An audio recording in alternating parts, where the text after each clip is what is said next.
Hey folks, today I'd like to talk about Andrew Mountbatten Windsor, formerly known as Prince Andrew. So, unless you've been living in a cave, you've probably been aware that over the last 7 years or so, Andrew has, been descending into the nine circles of hell, dating back to 2019 when he first became implicated in the Epstein inquiries and was, forced to step back from many of his public duties at the time. 2021, his father, Prince Philip, died. 2022, he was named as a defendant in a lawsuit brought against him by Virginia Giuffre. He had his military and charitable organization patronages removed from his control at that time. Um, Later in 2022, his mother, Queen Elizabeth II, died as well. And then in 2025, with the whole Epstein scandal still looming and not going away, and public outcry being such as it was, he was further stripped of his titles and removed from the Royal Lodge. So things have been going to hell in a handcart, as it were. And speaking of the nine circles of hell described in Dante's Inferno, there are levels of punishment designated for people who've been guilty of a number of crimes, among which are lust. I shouldn't say crimes so much as, faults of character. So lust is one among them. Need we be reminded that Andrew was once dubbed Randy Andy, thanks to his many romantic escapades, admittedly in his younger years, but even persevering through his marriage to Sarah Ferguson. Another one of those, cardinal sins is greed, and his current state of affairs has arisen because when he was a trade envoy for the UK, he was allegedly providing insider information to Jeffrey Epstein and who knows who else. And, fraud is another one of those cardinal sins named in Dante's Inferno. And I guess that's mixed up in it as well. So I've spoken about Andrew before, once in the context of the Epstein affair, and it was the commonality of key personages in that whole affair having Kalasarpa yogas. So there was Prince Andrew, as he was known at the time, has a Kalasarpa yoga, which I'm going to get into in a minute. Ghislaine Maxwell, Jeffrey Epstein's procurer, also has a Kalasarpa yoga. And Donald Trump, who is allegedly named in the Epstein files far more than anybody else, or far more than everybody else combined, Donald Trump has a Kalasarpa yoga as well too. So Kalasarpa is not the topic du jour, but it will come up in discussing Andrew's chart. So let's have a go at that. Okay, so here's the horoscope for Andrew. And at first glance, hopefully you will see the Rahu Ketu splits the chart in two, and everything, all the visible planets are located distinctly on one side of that Rahu Ketu axis. This is a relatively rare class 2 Kalasarpa yoga, wherein Rahu Ketu have no visible grahas in the same signs as the nodes, and things are spread out, not completely spread out, but mostly spread out between those two nodes. So it's a class 2 found in only 2% of all horoscopes, so relatively rare, and a classic in the literature. So, there's a number of, strong features about this horoscope. Mars, exalted in the 7th house, forms Vrichika Yoga. Mars, Venus form a Raja Yoga, lords of 4 and 5. Mars and Venus as lord of 5th and 11th form Adani Yoga. Jupiter and Saturn in the sixth house form a Dharma Karma Adipati Yoga, where Saturn's Lord of the seventh and Jupiter is Lord of the ninth. And this yoga has juice as well too, because Jupiter is Swarashi. I mean, they're located in the sixth, which can generate some problems, but most of the time he's going to get out of those. In fact, this Jupiter-Saturn combo also forms a valid Viparita Raja Yoga as well too, because Jupiter, Lord of the sixth, is conjoined with Saturn, Lord of the eighth. Jupiter has strength to give the yoga juice, and no other planet associates with or aspects it. So this is a clean Viparita yoga. So there's a few other things, a few other yogas in this horoscope, Parvata, Shakata. Perhaps that one's worthy of mention. When the moon is in a house 6, 8, or 12 relative to Jupiter, it can suggest a kind of a bumpy ride in life, ups and downs, and wrong turns taken, and sometimes ending up in the ditch, which pretty much seems to be the case as we speak. There's Kuja dosha at play here as well too. Kuja dosha applies when Mars is in house 1, 2, 4, 7, 8, or 12 from the ascendant, from the moon, or from Venus. And the more that repeats, the more potent it is. Well, you can see Mars in the seventh, is seventh from the ascendant, so that's one score. And then Mars is in the same sign as Venus, and that's a second hit. Mars is in the third from Moon, and that doesn't qualify. So this is a two-time Kuja dosha phenomenon, which basically is problematic in the context of relationships. Speaking of relationships, and the nickname Randy Andy, here with this Mars-Venus association lies a very powerful passion combination. So I discuss this at great length in my book, Kama Yoga. So when one of the so-called good girls, Moon or Venus, is associated with or in mutual aspect with one of the so-called bad boys, that's Mars or Saturn or Rahu or Ketu, then you have a passion combination. More especially so if they are found within pivotal houses.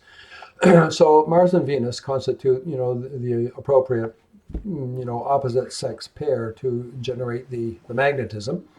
Mars has the strength. It's in what we call an exaggerated state, being exalted. And the pair of them occupy the seventh house, which, sort of epitomizes this very theme. So in many ways, this was a driving force for Andrew throughout his life. And, it is, partly a factor contributory to why he is where he is. So now, why is he in this situation right now? He was in Venus dasha up until relatively recently, up until 2024. So, things began to unravel to some degree. What happened during Venus dasha? Venus gives the results for itself, which is Lord of the fourth and Lord of the 11th. But it also gives results for its nakshatra lord. And according to, theory of Krishnamurti Padati, it predominantly gives the results of its so-called star lord, its nakshatra dispositor. So Venus is in a star of nakshatra of the sun. And the sun occupies the 11th house, the 8th house, which, is problematic, of course. That can reflect, changes in status, because, the sun is sort of a generic karaka for status and honors. Sun is the lord of the second house, and that can, have side effects, regarding family and also finances as well, too.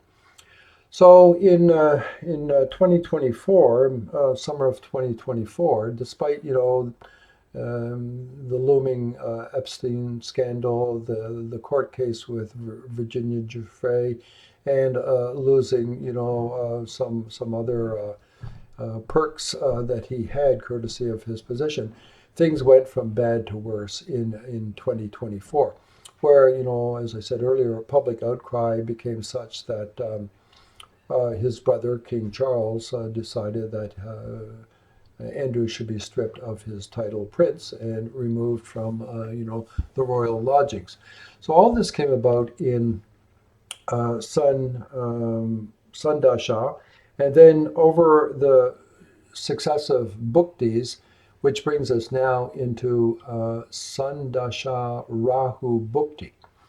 Now, right from the Sun Dasha, we can go back and say, well, okay, Sun occupying the eighth house, this could say that things can go sideways vis-a-vis family because it rules the second, financial affairs because the obvious rulership over wealth, and Sun generically for honors. But take note now, Sun lies within a Rahu nakshatra. And if we follow, the principles of KP, Krishnamurti Padati, which says that a period lord, dasha lord, or bhukti lord will primarily give results for its star lord, then we have to look to Rahu. So Sun will give results for Rahu. Where's Rahu? Rahu's in the third house, and in Virgo. So Rahu will in turn give results for Mercury. Where's Mercury? Mercury's in the eighth house as well too. Ugh. Okay, Mercury is lord of the third house, which is 12th away from the fourth, which can, suggest moving from one's residence. The fourth is your home. The 12th from the fourth, the third is departure from home. That Mercury, why am I talking about Mercury? Because Rahu, which gives results, or Sun gives results for Rahu, and Rahu in turn gives results for its Rashi Lord, Mercury, which owns the third and the 12th. And the 12th is associated with loss, so there's more connotations there of things slipping away. Then the nodes will always give results for their Rashi dispositor. I should say first they will give results for any planet which associates with them, none in this case, which aspects them, and I'll get to that in a moment, which is their sign dispositor and also their nakshatra dispositor. The fourth one we don't, often need to go to because there's enough evidence prior to that. So back to Rahu. I got ahead of myself talking about Rahu in Virgo, and it will give results for Mercury, which occupies the eighth and is the lord of 3 and 12. Rahu also gives results for Saturn, the only graha in this horoscope that aspects Rahu. So Rahu is like the head of a magnet, which will, pick up the influence from any planet which makes contact with it in some form or another, association, aspect, or dispositorship. So this Rahu gives results for Saturn. And what is Saturn? Saturn is the lord of the seventh. Relationships going sideways because Saturn, this is a classic for, problematic relationships and marriage, by the way, when the seventh lord, Saturn in this case, has gone to the sixth, which is 12 away from the seventh. That is very problematic for relationships. And the wrinkle in here is that Saturn is also the lord of the eighth, and would seemingly be rescued to some degree by this Viparita yoga that exists. But still in all, Rahu is going to evoke some of this and bring out some of these problems. Mercury, lord of the 12th, the 12th is a place of imprisonment or incarceration. Saturn aspects that Mercury. Saturn aspects that 12th house as well, too. Rahu, through the agency of the Sun Dasha Lord, will, pull together the influences of Saturn and Mercury, which has a negative effect upon freedom. Okay, so remember, he's in Sun Dasha Rahu Bhukti. Well, the sun dasha alone, because it is in a Rahu nakshatra, it activates this whole Kala Sarpa pattern, which has its inbuilt problems. And then in the Bhukti, well, we're into Rahu Bhukti as well. So there's a double influence, both Dasha Lord and Bhukti Lord, Rahu and, Sun and Rahu respectively, are activating the Skala Sarpa pattern. Now, Rahu, in its Bhukti, summons up the influences of Mercury, its dispositor, and Saturn, the only planet that aspects it. And then now there's this concentration on 8th house, which Saturn rules and aspects and Mercury occupies, and the 12th house, which Mercury rules and Saturn aspects.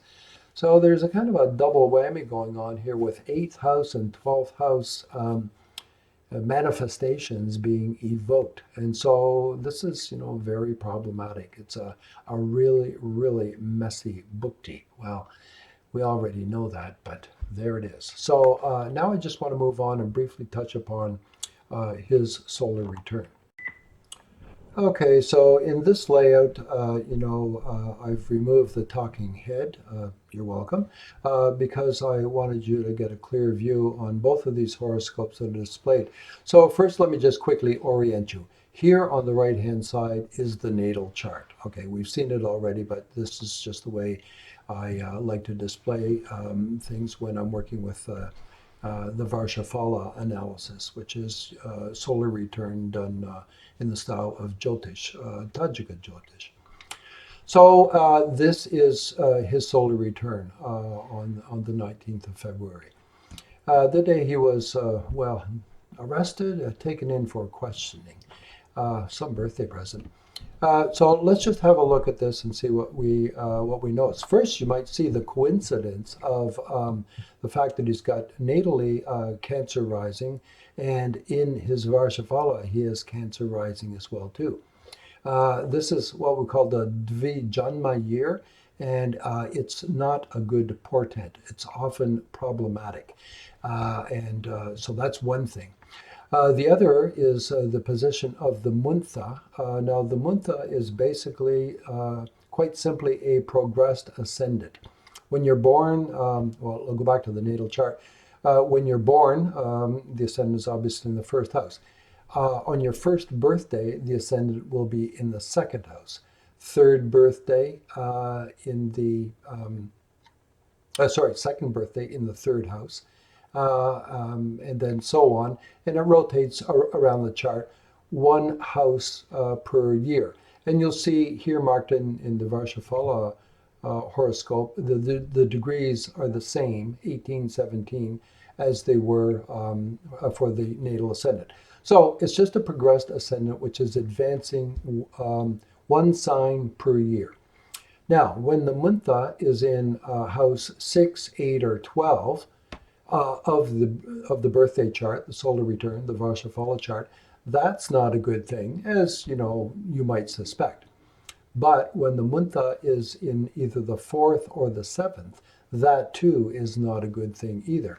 So in this case, the muntha, the progressed ascendant, is in the 7th house of the birthday chart, and well, by the coincidence of having Cancer rising in both the birthday chart and the natal chart, that progressed ascendant, the muntha, is in the 7th house of the natal chart too. And so that constitutes a kind of a double whammy. Now, because it's a solar return chart, we're always interested in where the sun is. It's in the 8th house, in the Rashi chart of the Varshaphala, although it gets displaced into the 9th house of the Shripati Bhava chart. That's a marginal improvement. But what's of interest in this, there's a number of things to look at. The strengths and weaknesses of grahas, according to the Tajika Avastas. We can just real quickly pick out some salient features. For instance, this Mars, he happens to have Mars again in Capricorn. So this is what we call Dipta, the exalted position for Mars. Um, I'll just cherry pick what's positive and negative about this. Jupiter is also well placed too in late Gemini. Preceding its sign of exaltation is what we call Suviria. So this is a sort of a positive factor. As time passes, Jupiter goes into its exalted sign. On the negative side, we have Mercury in Aquarius, and the next sign that it will go into is Pisces, its debilitation sign. The name for that Tajik Avastha is Parihina, sort of like going to fall off the edge. Likewise, Saturn is in the same situation. Saturn's in Pisces, and the next sign it will go to is Aries, its sign of debilitation. So Saturn is in a state of Parihina as well too. So the moon is an interesting, situation here. It doesn't. The only applying aspect that it makes, what we call an Ithashala Yoga, is this fairly close conjunction with Saturn. And interestingly enough as well, this moon and Saturn get displaced into the 10th house, where they are flanking the midheaven. And you can refer to this table over here to find what are called the bhava madhya, the cusps of each of the houses. Here's the 10th house. The cusp is at 3 degrees, 33 minutes and change of Pisces. So here we see the moon in 230 Pisces, Saturn in 624 Pisces. As I say, they get displaced in an unequal house system into the 10th house, but they are flanking the midheaven. Why am I making a big deal of that? What is the midheaven? It's the point of highest honors and esteem and status in the horoscope. So here we have the moon, a dark moon. It's waxing, but that doesn't count for much because it's really quite dark. And it is making a very close, a tight approach to Saturn. And Saturn is in a state of Parahina, about to fall off the edge. And the pair of then, a dark moon and a Saturn about to enter, eventually to enter its debilitation sign, flanking that midheaven. That is not a very good sign either. The moon is significant here because it is both the ascendant lord in the natal horoscope, and it is also the ascendant lord in the birthday chart, the Varshaphala for his 66th year. Interestingly enough, Saturn is also the lord of the year, what's called the Varshesha in the scheme of Varshaphala analysis. Why? Because Saturn is the lord of the sign containing the Muntha, the progressed ascendant. So quite arguably, two of the most significant grahas, and in this table here we have what's called the Panchadikari, the 5 cabinet members, the most significant planets for this birthday year. Saturn appears twice here, the moon appears twice as well. They're both very significant planets. They're both impaired to some degree, moon very dark, to be considered a malefic because of its relative darkness, and Saturn in a state of Parahina, about to, fall into a pit. And they're both flanking the midheaven. So, there's other stuff here, but, it's more sort of more detail in the scheme of Varshaphala and the Tajika system. So I'm not going to go any deeper into the weeds than that. Suffice to say, he is in a very perilous situation, and it's looking like a really, really bad year. Imprisonment is not out of the question, although the judicial procedure will take quite a bit of time. But certainly his reputation has gone from bad to worse. Okay, that's a wrap for today.